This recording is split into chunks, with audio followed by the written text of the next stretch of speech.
Hey guys, welcome back. Central Florida Prepper with Survival Living. Have my wife right here with me. I want to wait on this whole COVID-19, the coronavirus.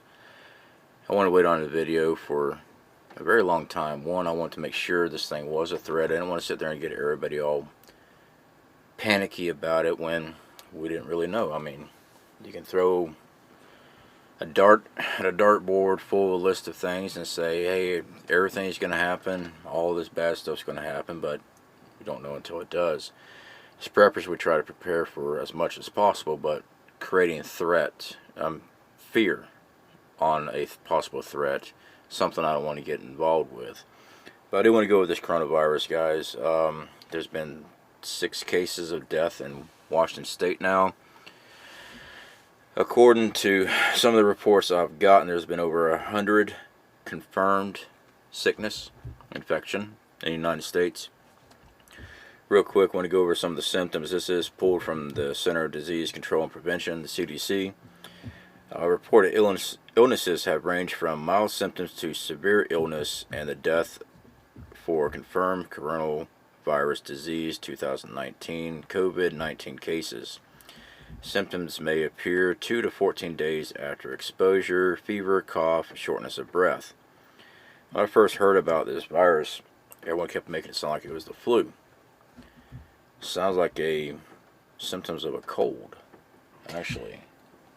Shortness of breath is the big, I think, difference, or because it's severe.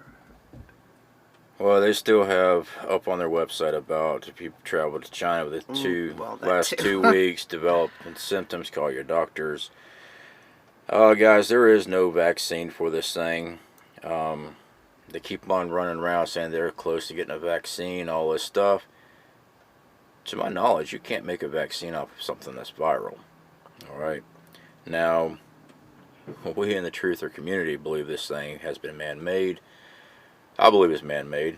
I mean, the research facility in Wuhan did deal with biological weaponry, research, and that also deals with viruses and things like that. So, I don't think there's anything that's going to help on this. Prevention and treatment. There is currently no vaccine to prevent coronavirus disease 2019 COVID-19. The best way to prevent illness is to avoid being exposed to the virus. However, as a reminder, CDC always recommends everyday preventive actions to help prevent the spread of respiratory disease, including avoid close contact with people who are sick. Well, that's common sense. Avoid touching your eyes, nose, and mouth. Now, that is a natural tick that we all get, all right? Especially when you're around cold bugs, flu bugs, things like that. There's some type of trigger in the human body that when you're around that stuff and you are exposed to it, you'll start developing these little weird itches all the time. Subconscious, I don't know. So be mindful of that. Stay home when you are sick. Please stay home when you're sick. Alright, now if you think that you have this disease, contact the hospital, okay? Don't run around, don't go to the restaurant, don't go to the movie house, don't go to sporting events spreading this stuff. Use some common sense. If you believe that you're sick, go to the hospital, alright? Cover your cough or sneeze with a tissue, then throw the tissue in the trash. Now, if you are possibly sick with this coronavirus, please do not throw your trash in public trash in a public area. If you're at home, and dispose of your trash like it's biological waste. This stuff stays on surfaces for up to like 9 days, 9 to 12 days. You need to think projection, alright? Who's going to be come in contact with your bodily fluids, alright? One thing, trash bags get torn open all the time. You don't want to make the trash guy sick. Or trash fall out, someone else picks it up thinking, hey, there's trash right there. Now you got them sick, alright? Clean and disinfect frequently. Touch objects and surfaces using regular household cleaning spray or wipe. My advice on that, get you a strong bleach solution. Alright, now, bleach will destroy a lot of household items, but I want something that's going to kill a virus, plain out and simple. Following the CDC recommendations for using face masks, CDC does not recommend that people who are well wear a face mask to protect themselves from respiratory diseases, including COVID-19. Now, the reason why they say that, guys, excuse me, I got a tickle. Yeah, I did. That's not it. Don't worry. That's not it. I got a dip in. It's for people with respiratory problems, health issues. All right. Having a mask on, and if you're not used to it, you got bad health issues as far as your breathing, that's the issue.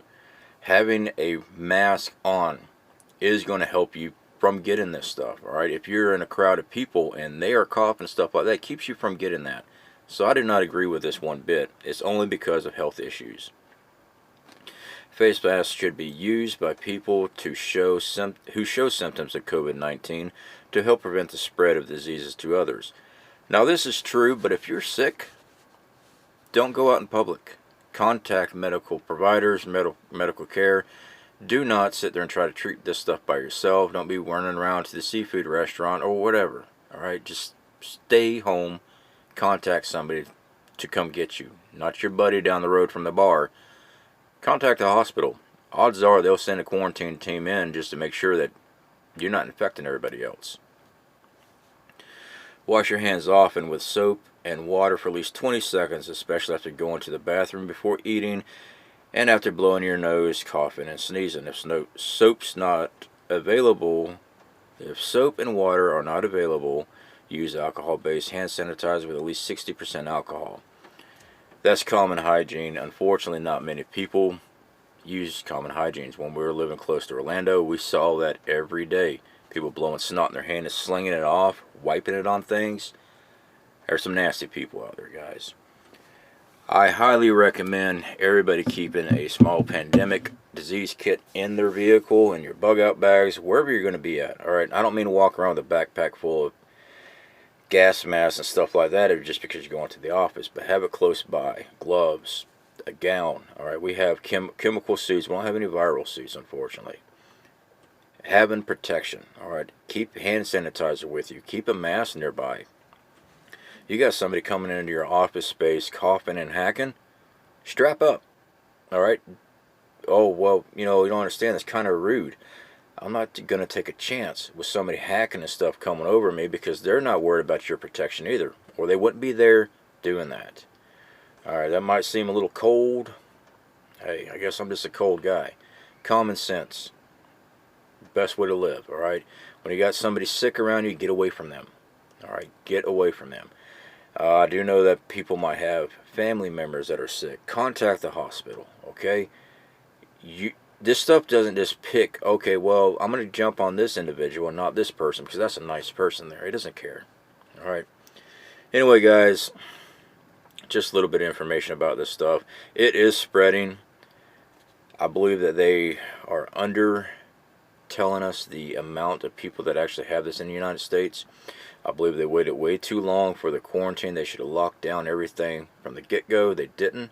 This stuff is here, and every country that's received this stuff, it's been spreading. Alright, their quarantine stuff has not been working. Make sure you have supplies at your home. Okay, if they quarantine your city because of an outbreak, you're there. Alright, now a lot of people say, well, the government will come in and help. You know what? The government might come and help with a small outbreak, but if it's a big outbreak like over there in China right now, they don't have the supplies. They don't have the means to get over there and do that. Be proactive. Make sure your supplies are up. I get it costs money to get food, money to have extra fuel, things like that. I understand that. Put a little bit back. Just keep on.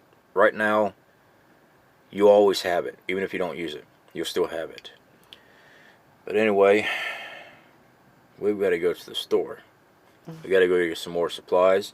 We're still prep. We're limited space here in our mobile command bunker. But we have a storage facility 6 miles from us. That's where we store a lot of our supplies. 6 miles in a grid down situation is a long way to go. Trust me, I understand that. So we try to keep a couple months supplies here with us at all time. We keep a couple months supply of fuel nearby. I'm not going to go over the details on that because I don't want people knowing where my supplies are. But we keep stuff stockpiled up in another location. It's in a quarantine situation. Would it be difficult to get to that? Quite possibly. If they lock down a city, it just depends on where they lock it down at. Okay. Now, if the storage facility, which is not gated and I have access to, is within the quarantine zone, I'm good. If it's outside the quarantine zone, it's gonna be tough getting to it. Anyway, guys, something to think about. We'll talk to you later. Bye.